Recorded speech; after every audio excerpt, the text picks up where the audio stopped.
Do you agree with that, or are there ways of what are we able to keep on the positive side from the old order to bring into a new world order, and how can we avoid that new world order becomes like a jungle growing back, and we rather have an order based on international law and the principles that have brought us prosperity and freedom for decades?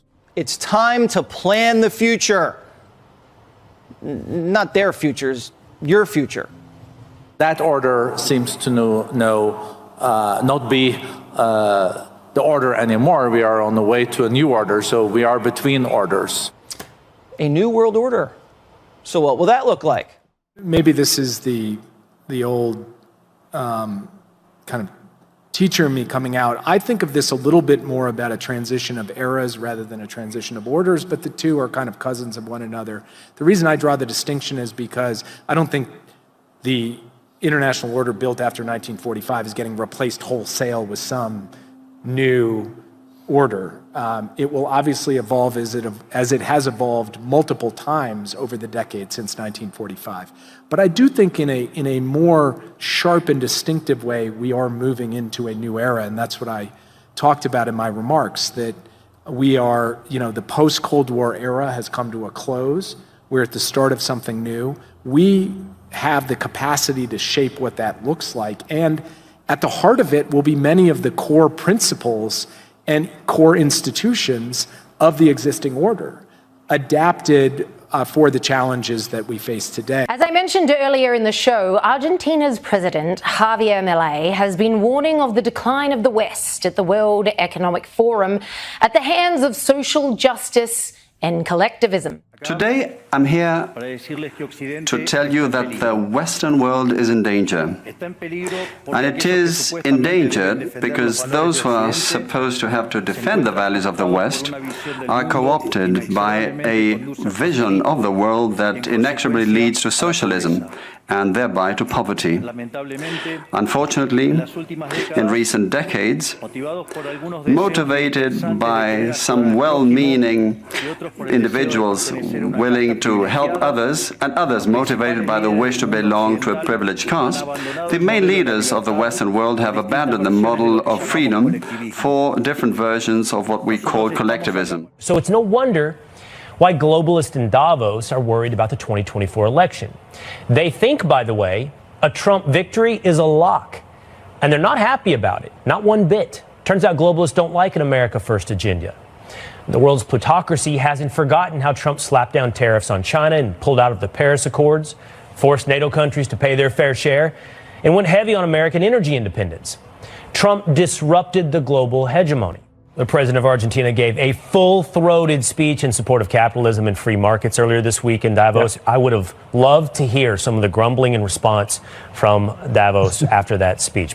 Do not be intimidated either by the political class or by parasites who live off the state. Do not surrender to a political class that only wants to stay in power and retain its privileges. Do not surrender to the advance of the state. The state is not the solution. The state is the problem itself. You are the true protagonists of this story. And rest assured that as from today, Argentina is your staunch, unconditional ally. Thank you very much, and long live freedom. Damn it. Long live freedom. Damn it. Liz, could this guy get any better? And Klaus Schwab, he must have been squirming in his seat. Absolutely. Milei literally climbed into the belly of the beast just to implode. I know to many it may sound ridiculous to suggest that the West has turned to socialism, but it's only ridiculous if you only limit yourself to the traditional economic definition of socialism, which says that it's an economic system where the state owns the means of production. This definition, in my view, should be updated in the light of current circumstances. Today, states don't need to directly control the means of production to control every aspect of the lives of individuals. With tools such as printing money debt, subsidies, controlling the interest rate, price controls, and regulations to correct the so-called market failures. They can control the lives and fates of millions of individuals. This is how we come to the point where, by using different names or guises, a good deal of the generally accepted political offers in most Western countries are collectivist variants, whether they proclaim to be openly communists, fascists, Nazis, socialists, social democrats, national socialists, Democrat Christians, or Christian Democrats, neo-Keynesians, progressive, populist, nationalists, or globalists. At bottom, there are no major differences. They all say that the state should steer all aspects of the lives of individuals. They all defend a model contrary to that one which led humanity to the most spectacular progress in its history. I'm not sure if you've noticed, but Joe Biden can have a hard time getting his point across sometimes.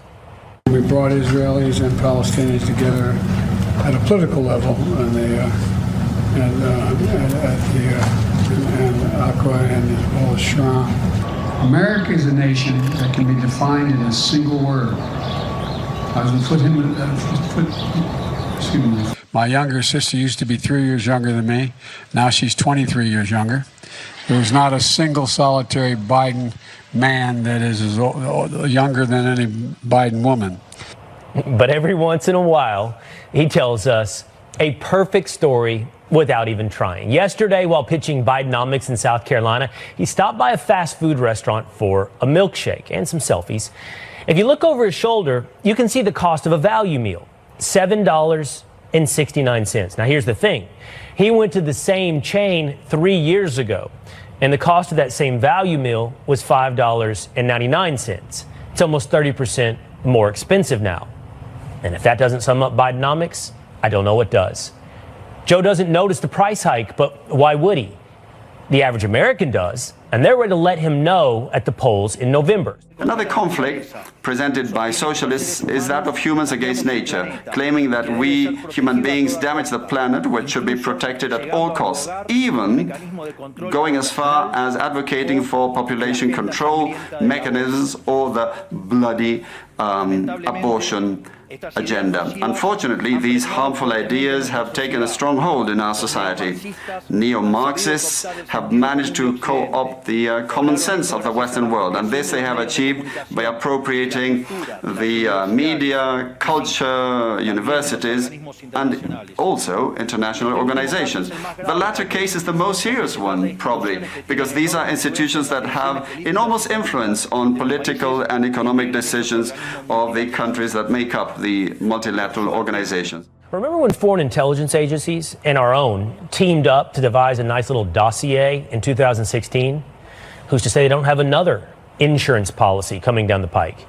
In the meantime, they're making the green energy industry too big to fail. Madame Lagarde?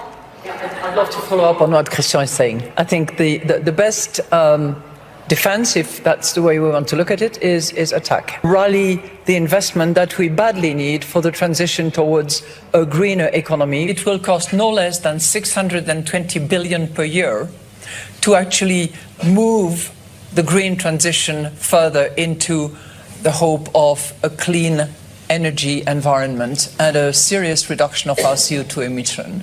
And it will cost 120 billion per year as well to develop the digitalization that we need. You heard her. Rally, attack. Spend trillions of dollars now before it's too late. An Amazonian tribal chief closed the session in interesting fashion. Roll it, Ricky.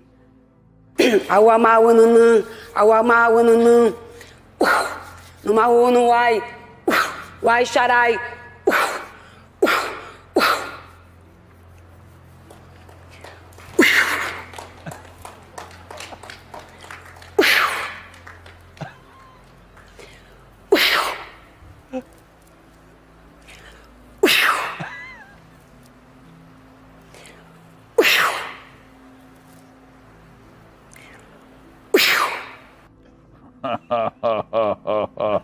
Remember, after a stranger in a headdress kisses you and rubs spit on your face, put on your mask. You know, it's a good thing we didn't just experience a global pandemic. Otherwise, that kind of behavior would be irresponsible.